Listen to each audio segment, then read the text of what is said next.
Daily லஞ்சுக்கு rice, sambar, ரசம், பொரியல்னு சாப்பிட்டு போர் அடிக்குதும்மா. இன்னைக்கு ஒரு நாளைக்கு டிஃபன் பண்ணி குடுங்க அப்டின்னா என் பொண்ணு. அதனால இன்னைக்கு லஞ்சுக்கு பூரி. லஞ்சுக்கு பூரியா? அதுக்கு இவன் சரிப்பட்டு வரமாட்டானே! அப்டின்னு நெறைய பேர் நெனைப்பீங்க. ஆனா எங்க வீட்ல ஒரு சில நாளைக்கு ஒரு சேஞ்சுக்காக சாப்பிடுறது உண்டு. அதனால இன்னைக்கும் பூரி. பூரி செஞ்சு 2 வாரத்துக்கு மேல ஆச்சு. சரி இன்னைக்கு பூரி செஞ்சிரலான்னு தான் செஞ்சேன். அதுக்கு தொட்டுக்க சன்னா மசாலா கேட்டா. நான் சன்னா ஊற வைக்க மறந்துட்டேன். அதனால இன்னைக்கு உருளைக்கிழங்கு மசாலா. சாப்பாட்டுல புரோட்டீன் இருக்கணுமே! அதனால பச்சை பயிறு கொஞ்சம் வேக வச்சு சுண்டல் மாரி பண்ணிட்டேன்.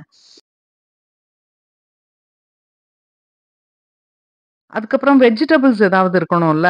அதனால குக்கும்பர் கட் பண்ணி வச்சுட்டேன். உருளைக்கிழங்கு மசால்லையும் தக்காளி, வெங்காயம், கருவேப்பிலை, கொத்தமல்லி, இஞ்சின்னு எல்லாமே சேர்த்துருக்கோம். நான் எப்பவும் சமைக்கும்போது ஃபுட்டு கொஞ்சம் பேலன்ஸ்டா இருக்கா அப்படின்னு பார்த்து சமைப்பேன். ஒரு சில நேரம் ரொம்ப ஸ்ட்ரிக்ட்டா ஃபாலோ பண்ண முடியாது. ஒரு சில நாளைக்கு இப்படி அரையும் குறையுமா சாப்பிடுறதும் உண்டு. பேலன்ஸ்டு டயட்டுங்கிறது ரொம்ப காம்ப்ளிகேட்டட் விஷயம்லாம் இல்லங்க. தானிய வகை, பருப்பு வகை, காய்கறிகள் இதெல்லாம் நம்ம உணவுல சரிவிகிதமா இருக்கணும். அவ்வளோதாங்க. இந்த பருப்பு, காய்கறிகள் இதெல்லாம் தோலோட இருந்தா ஃபைபரோட இருக்குங்க. சத்துக்காக சாப்பாட்டுல கீரை வகை இருக்கணும். நம்ம தான் டெய்லியுமே கருவேப்பிலை, கொத்தமல்லி, புதினா இதெல்லாம் சேர்த்து தானே சமைப்போம். அதுவே நமக்கு கொஞ்சம் கீரை சேரும். கீரை, காய்கறிகள்ல விட்டமின்ஸ், மினரல்ஸ் இதெல்லாம் கிடைக்குங்க. அதுக்காகத்தான். கடைசியா 1 கப் தயிரு. அதுல உப்போ, சர்க்கரையோ, இல்ல நாட்டு சர்க்கரையோ, இல்லன்னா நட்ஸோ, இல்லன்னா ரைத்தா மாரி ஏதாவது காய்கறிகள் கலந்து தயிரோட சாப்பிடலாம்.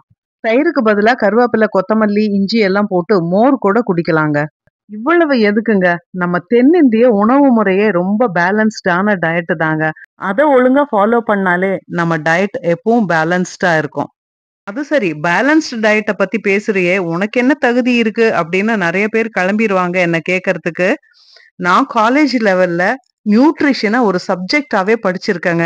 அந்த தைரியத்துல தான் உங்களோட இந்த விஷயங்கள்லாம் ஷேர் பண்றேன். இன்னைக்கு என்னோட லஞ்ச் மெனுவோட கொஞ்சம் டயட் விஷயங்களையும் பேசியாச்சு. இந்த வீடியோ பிடிச்சிருந்ததுன்னா லைக் பண்ணி ஷேர் பண்ணுங்க. நம்ம சேனல் பிடிச்சிருந்ததுன்னா சப்ஸ்கிரைப் பண்ணுங்க.